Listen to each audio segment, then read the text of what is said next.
स्वागत है आप सभी लोगों का अपने YouTube चैनल स्क्रैच माइंड में। आज के इस वीडियो में मैं आप सभी लोगों को 16 फरवरी 2021 के जितने भी महत्वपूर्ण करंट अफेयर्स के प्रश्न होंगे उन सारे प्रश्नों को मैं आप लोगों को बताने वाला हूं। तो आइए वीडियो को शुरू करते हैं। अभी हाल ही में करीम खान को इंटरनेशनल क्रिमिनल कोर्ट का अभियोक्ता यानी कि प्रोसिक्यूटर चुना गया है। तो आप लोगों को बताना है कि करीम खान किस देश के हैं। तो करीम खान ब्रिटेन देश के हैं। इन्हीं को इंटरनेशनल क्रिमिनल कोर्ट का अभियोक्ता नियुक्त किया गया है, यानी कि इस क्वेश्चन का ऑप्शन नंबर 3 सही है। अब दोस्तों यहाँ पर एक टर्म आया है अभियोक्ता यानी कि प्रोसिक्यूटर, तो इसके बारे में हम लोग जान लेते हैं। अभियोक्ता यानी कि प्रोसिक्यूटर इंटरनेशनल क्रिमिनल कोर्ट के क्या होते हैं, अधिकारी होते हैं, जिनके अंदर अपराधों की जांच करना होता है। जिनके अंदर जो काम आता है वो क्या करते हैं, अभियोक्ता कौन सा काम करते हैं, अपराधों की जांच करते हैं।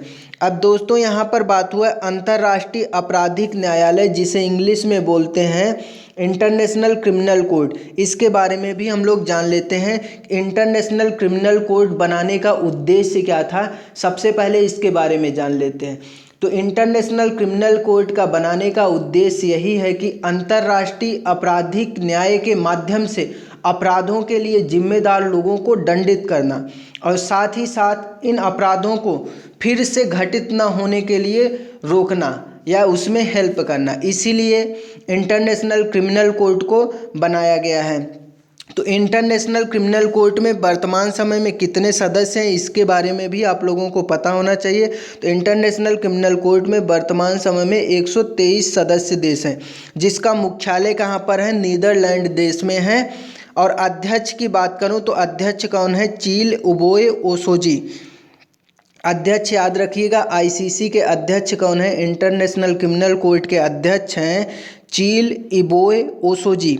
अब दोस्तों ये करीम खान ब्रिटेन देश के हैं, तो ब्रिटेन देश के बारे में भी हमें पता होना चाहिए। तो ब्रिटेन यूरोप महाद्वीप में स्थित एक देश है जिसकी राजधानी है लंदन। और करेंसी की बात करूं तो ब्रिटेन की करेंसी है पाउंड स्टर्लिंग। काफ़ी ज़्यादा एग्जाम में पूछा जाता है, तो आप लोग याद रखिएगा। प्रधानमंत्री हैं बोरिस जॉनसन। अगला क्वेश्चन है, अभी हाल ही में भारत के किस राज्य में मांडू महोत्सव का आयोजन किया गया है। तो अभी हाल ही में भारत के मध्य प्रदेश राज्य में मांडू महोत्सव का आयोजन किया गया है, यानी कि इस क्वेश्चन का ऑप्शन नंबर 3 सही है। अब दोस्तों इसे महाराष्ट्र के मध्य प्रदेश राज्य में मनाया जाता है। तो इस महोत्सव के बारे में हम लोग थोड़ा बहुत जान लेते हैं। मध्य प्रदेश के धार में ऐतिहासिक शहर मांडू में 3 दिवसीय मांडू महोत्सव का आयोजन शुरू हो गया है। महोत्सव में वोकल फॉर लोकल के मंत्र को साकार करने के लिए स्थानीय हस्त निर्मित उत्पादों को प्रदर्शित किया जाएगा। तो ये जो मांडू महोत्सव हो रहा है, इसमें जो नारा है वो क्या है, वोकल फॉर लोकल।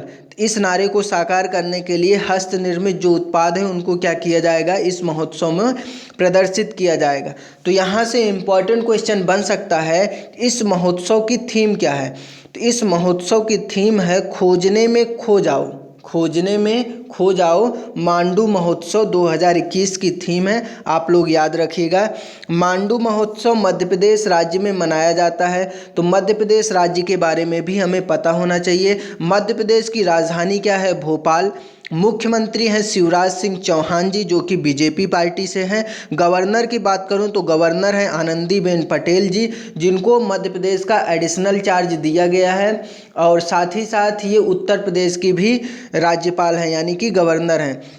मुख्य न्यायाधीश की बात करूं तो मध्य प्रदेश के मुख्य न्यायाधीश हैं मोहम्मद रफ़ीक। और मध्य प्रदेश की लोकसभा में कितनी सीटें हैं, तो मध्य प्रदेश की लोकसभा में 29 सीटें हैं, राज्यसभा में 11 सीटें हैं। और विधानसभा की बात करूं तो विधानसभा में 230 सीटें हैं। और पड़ोसी मध्य प्रदेश की सीमा किन किन राज्यों से लगती है, तो मध्य प्रदेश की सीमा महाराष्ट्र, छत्तीसगढ़ से भी लगती है, उत्तर प्रदेश, राजस्थान, गुजरात, इन राज्यों से मध्य प्रदेश राज्य की सीमा लगती है। एक इम्पॉर्टेंट फैक्ट है मध्य प्रदेश से रिलेटेड, उसे भी याद रखिएगा। मध्य प्रदेश से ही होकर कर्क रेखा भी गुजरती है, तो इसे आप लोग याद रखिएगा। और अगर नेशनल पार्क की बात करूं तो मध्य प्रदेश में आप लोगों को कान्हा राष्ट्रीय उद्यान, माधव राष्ट्रीय उद्यान, बांधवगढ़ राष्ट्रीय उद्यान, पन्ना राष्ट्रीय उद्यान, सतपुड़ा राष्ट्रीय उद्यान, वन विहार राष्ट्रीय उद्यान, ये सारे के सारे जो राष्ट्रीय उद्यान हैं आप लोगों को मध्य प्रदेश राज्य में देखने को मिल जाएगा। तो मध्य प्रदेश में जो बांधवगढ़ टाइगर रिजर्व है, इसमें भारत की पहली hot air balloon wild life safari launch की गई है। इंपॉर्टेंट फैक्ट है, अभी हाल ही में लॉन्च हुआ है, तो आप लोग याद रखिएगा। मध्य प्रदेश में जो बांधवगढ़ टाइगर रिजर्व है उसमें भारत की पहली hot air balloon wild life safari को लॉन्च किया गया है। मध्य प्रदेश में एक अभियान भी अभी रिसेंट में शुरू किया गया है, तो उस अभियान के बारे में भी आप लोगों को पता होना चाहिए। एक जिला एक शिल्प अभियान अभी हाल ही में मध्य प्रदेश राज्य में शुरू हुआ है। अगला प्रश्न है, अभी हाल ही में जल संरक्षण जल स्तर को बढ़ाने के लिए जलाभिषेक अभियान की शुरुआत की गई है। तो आपको बताना है कि यह अभियान जलाभिषेक अभियान किस राज्य में शुरू की गई है। तो इस अभियान को मध्य प्रदेश गवर्नमेंट ने शुरू किया है, यानी कि इस क्वेश्चन का ऑप्शन नंबर 3 सही है। तो अब इस अभियान के बारे में हम लोग जान लेते हैं, जलाभिषेक अभियान। तो इसका उद्देश्य क्या है? जल संरक्षण और जल स्तर को बढ़ाने के लिए जलाभिषेक अभियान को शुरुआत किया गया है। तो मध्य प्रदेश सरकार ने जल संरक्षण और जल स्तर बढ़ाने के लिए जलाभिषेक अभियान को शुरू किया है। यही इस अभियान का मेन मोटो है। कम बारिश की वजह से मध्य प्रदेश के कई जिले सूखाग्रस्त हो जाते हैं। ऐसे में सूखे से निपटने के लिए मध्य प्रदेश ने व्यापक पैमानों पर जल संरक्षण की कार्य योजना बनाई है। इस अभियान के जरिए पूरे प्रदेश में 1 लाख से ज़्यादा तालाबों का निर्माण किया जाएगा, ताकि बारिश के दिनों में पानी को संरक्षित किया जा सके। इन तालाबों का निर्माण मनरेगा योजना के तहत होगा। वहीं पूरी तरह सूख चुकी हुई नदियों को पुनर्जीवित करने का भी काम इस योजना के तहत किया जाएगा। अब देखो, यहाँ पर योजना की बात हुई है, मध्य प्रदेश के द्वारा जलाभिषेक योजना को चलाया गया है। तो मैं आप लोगों को कुछ इम्पॉर्टेंट योजनाओं के बारे में भी बता देता हूँ। जैसे अभी हाल ही में गोधन न्याय योजना को छत्तीसगढ़ सरकार ने शुरू किया है, तो आप लोग याद रखिएगा। इंदिरा रसोई योजना को राजस्थान सरकार ने अभी हाल ही में लॉन्च किया है। दीदी वाहिनी सेवा योजना को मध्य प्रदेश की सरकार ने शुरू किया है, तो इसे भी आप लोग याद रखिएगा। सुपोषित माँ अभियान को राजस्थान की सरकार ने लॉन्च की है, यानी कि शुरू की है, तो याद रखिएगा। सुपोषित माँ अभियान को कौन सी सरकार चालू की है? राजस्थान की सरकार ने चालू की है। किसान मित्र योजना को हरियाणा की सरकार ने शुरू की है। चलते हैं अगले प्रश्न की तरफ। अगला प्रश्न है, अभी हाल ही में भारतीय स्पेस एजेंसी यानी कि इसरो ने देश में मैपिंग और स्वदेशी नेविगेशन सर्विस उपलब्ध कराने के लिए किसके साथ समझौता किया है? तो आप लोगों को बताना है कि हाल ही में भारतीय स्पेस एजेंसी इसरो ने देश में मैपिंग और स्वदेशी नेविगेशन सर्विस उपलब्ध कराने के लिए जो समझौता किया है वो किसके साथ किया है? मैप माई इंडिया के साथ समझौता किया है इसरो ने, यानी कि इस क्वेश्चन का ऑप्शन नंबर 2 सही है। अब इससे जुड़े कुछ इम्पॉर्टेंट फैक्ट भी जान लेते हैं। इंडियन स्पेस रिसर्च ऑर्गेनाइजेशन यानी कि इसरो ने मैप माई इंडिया के साथ देश में मैपिंग और लोकेशन सर्विस को डेवलप करने के लिए अपनी साझेदारी की है, यानी कि MOU साइन की है। इसरो और मैप माई इंडिया की साझेदारी वाली इस पहल से देश को गूगल मैप्स का अल्टरनेटिव मिल सकता है। जो गूगल मैप में हम लोग क्या देखते हैं, रास्ता वगैरह देखते हैं, कहीं जाना है उसके लिए कौन सा रास्ता हम लोग यूज करेंगे, इसका अल्टरनेटिव हमें मिल सकता है। इस MOU जो साइन हुआ है इसरो और मैप माई इंडिया के बीच में, इस नई साझेदारी के तहत मैप माई इंडिया के डिजिटल मैप्स को इसरो के सैटेलाइट इमेजरी और अर्थ ऑब्जर्वेशन के कैटलॉग वाली टेक्नोलॉजी का इस्तेमाल किया जाएगा। तो इस नई साझेदारी हुई है, इसमें क्या किया जाएगा? मैप माई इंडिया के जो डिजिटल मैप्स हैं और इसरो के सैटेलाइट इमेजरी और अर्थ ऑब्जर्वेशन के कैटलॉग वाली जो टेक्नोलॉजी हैं उनका इस्तेमाल किया जाएगा। अब दोस्तों यहाँ पर बात हुआ इसरो का। इसरो के बारे में भी हमें पता होना चाहिए। तो इसरो से जुड़े हम लोग कुछ जानकारी जान लेते हैं। इसरो भारत की स्पेस एजेंसी है, सभी लोगों को पता है। इसरो का पूरा नाम है इंडियन स्पेस रिसर्च ऑर्गेनाइजेशन, जिसको हिंदी में बोलते हैं भारतीय अंतरिक्ष अनुसंधान संगठन। और मुख्यालय की बात करूं तो कर्नाटक राज्य के बंगलोर शहर में है इसरो का मुख्यालय। स्थापना आप लोगों को याद रखना है, स्थापना बहुत बार पूछा जाता है एग्जाम में। तो इसरो की स्थापना 1969 ईस्वी में हुआ था, 15 अगस्त को, याद रखिएगा। संस्थापक अगर पूछा जाए तो इसरो के संस्थापक हैं विक्रम साराभाई, अध्यक्ष हैं के सिवन। अगर पहले अध्यक्ष की बात किया जाए तो पहले अध्यक्ष भी विक्रम साराभाई हैं, जो कि इसरो के संस्थापक भी हैं।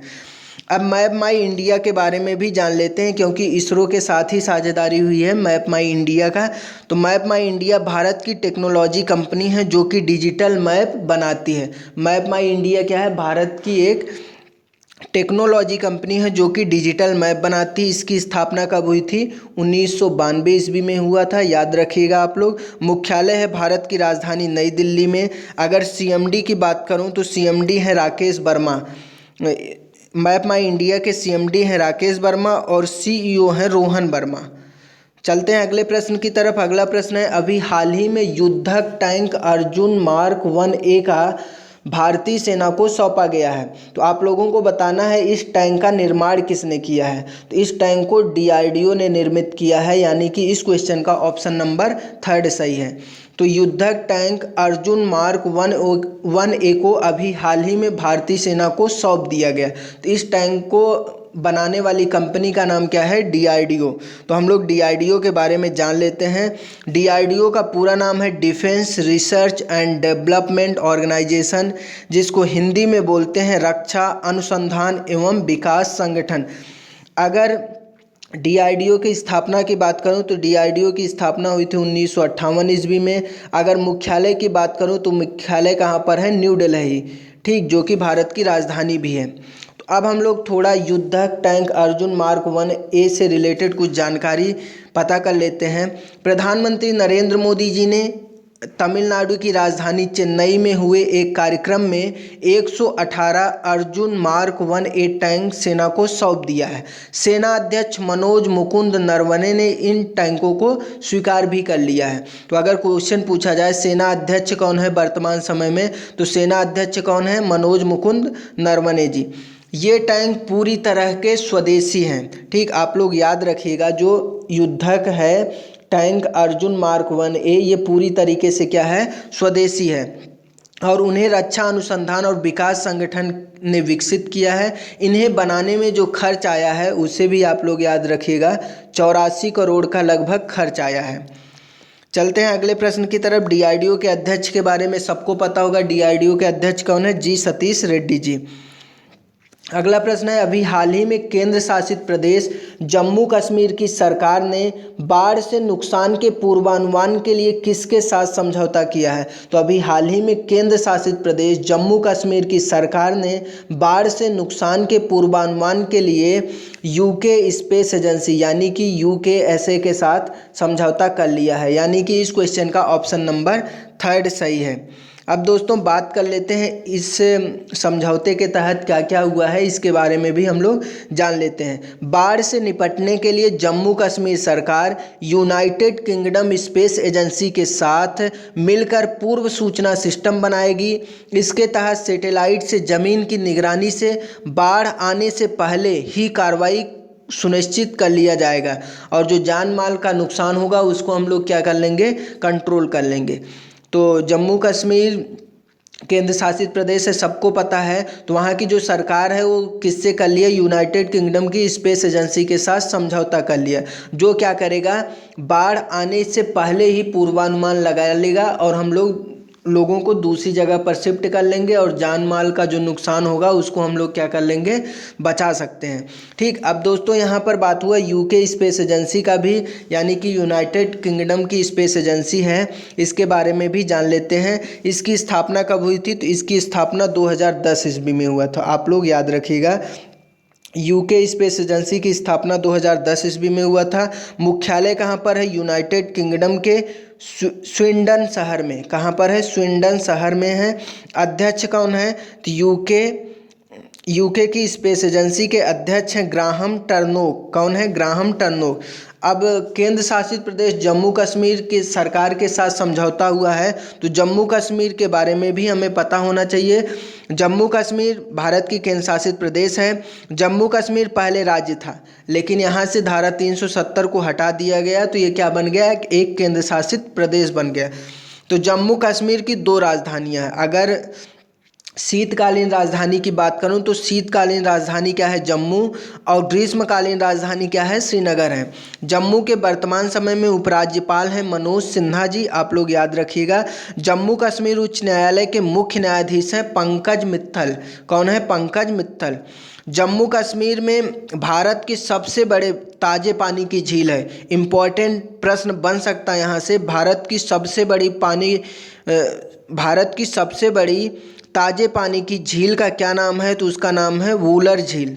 क्या नाम है? वूलर झील, याद रखिएगा, जो कि भारत के सबसे बड़े ताजे पानी का झील है। डल झील के किनारे श्रीनगर स्थित है, आप लोग याद रखिएगा।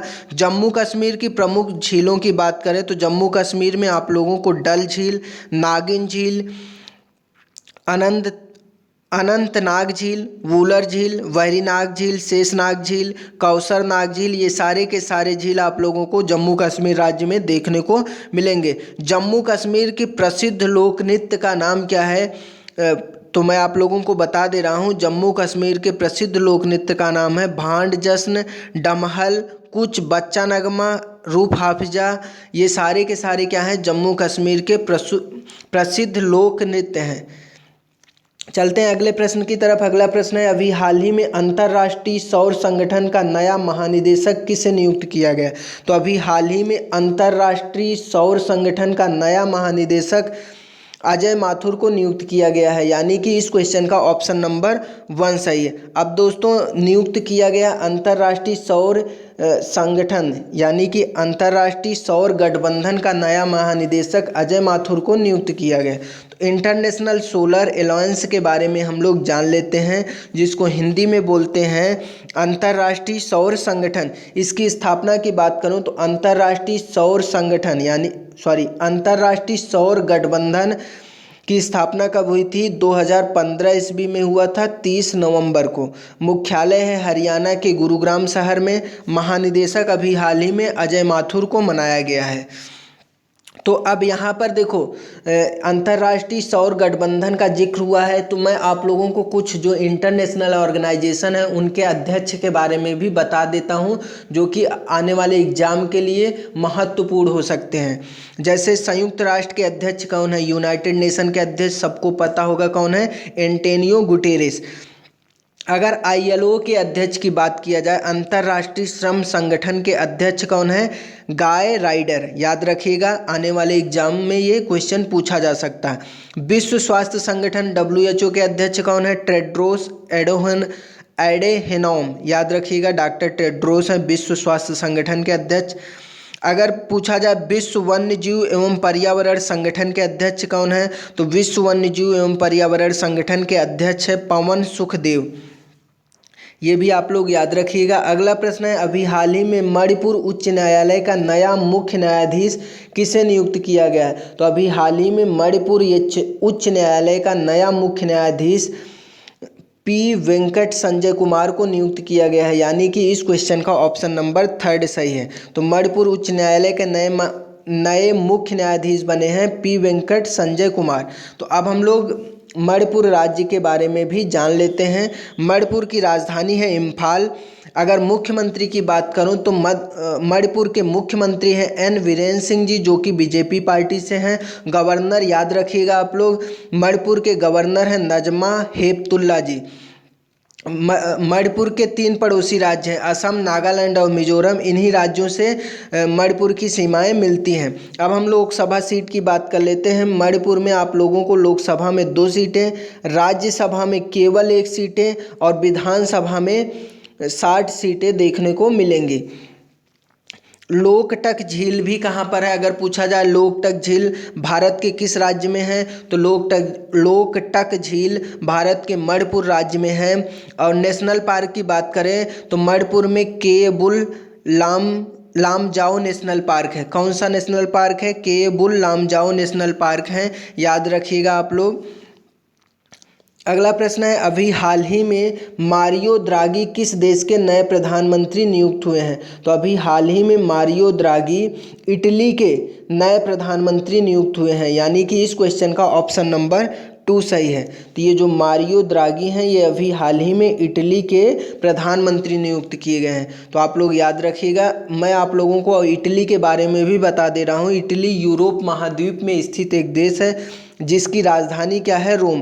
करेंसी याद रखिएगा, इटली की करेंसी क्या है? यूरो। करेंसी क्या है? यूरो। प्रधानमंत्री अभी हाल ही में मारियो द्रागी को बनाया गया है, ये भी याद रखिएगा। राष्ट्रपति कौन है? सर्जियो मत्तेरेला। इटली के राष्ट्रपति का नाम है सर्जियो मत्तेरेला। अभी हाल ही में कुछ नए प्रधानमंत्री की नियुक्ति हुई है अलग अलग देशों में, तो मैं आप लोगों को बता दे रहा हूँ, आप लोग याद रखिएगा। ट्यूनेशिया के नए प्रधानमंत्री अभी हाल ही में हिचेम मचीची हैं। अभी हाल ही में ट्यूनेशिया के नए प्रधानमंत्री नियुक्त हुए हैं हिचेम मचीची। फ्रांस के नए प्रधानमंत्री के रूप में जीन कैस्टेक्स को नियुक्त किया गया। किसे? फ्रांस के नए प्रधानमंत्री जो अभी हाल ही में बने उनका नाम है जीन कैस्टेक्स। सिंगापुर के नए प्रधानमंत्री ली सियन लुंग बने हैं, याद रखिएगा। इजराइल के नए प्रधानमंत्री सभी लोग जानते हैं, अभी हाल ही में बनाए गए हैं, बेंजामिन नेतन्याहू। चलते हैं अगले प्रश्न की तरफ। अगला प्रश्न है, हाल ही में the population with Islam family planning and politics in India पुस्तक लॉन्च हुई है। यह पुस्तक किसने लिखी है? आप लोगों को बताना है। तो इस पुस्तक को SY कुरैशी ने लिखा है, यानी कि इस क्वेश्चन का ऑप्शन नंबर 1 सही है। पुस्तक का नाम क्या है? पुस्तक का नाम याद रखिएगा, the population myth Islam family planning and politics in India. पुस्तक को SY कुरैशी ने लॉन्च की है, यानी कि लॉन्च हुई है। इस पुस्तक को लिखा किसने है? SY कुरैशी ने। तो याद रखिएगा आप लोग। अगला प्रश्न है आप लोगों के लिए। इस प्रश्न का आंसर आप लोग कमेंट बॉक्स में जरूर दीजिएगा। प्रश्न है, हाल ही में विश्व रेडियो दिवस कब मनाया गया? अगर आंसर डिटेल में पता हो तो आप लोग डिटेल में भी आंसर कमेंट बॉक्स में दे सकते हैं। Thank you for watching this video.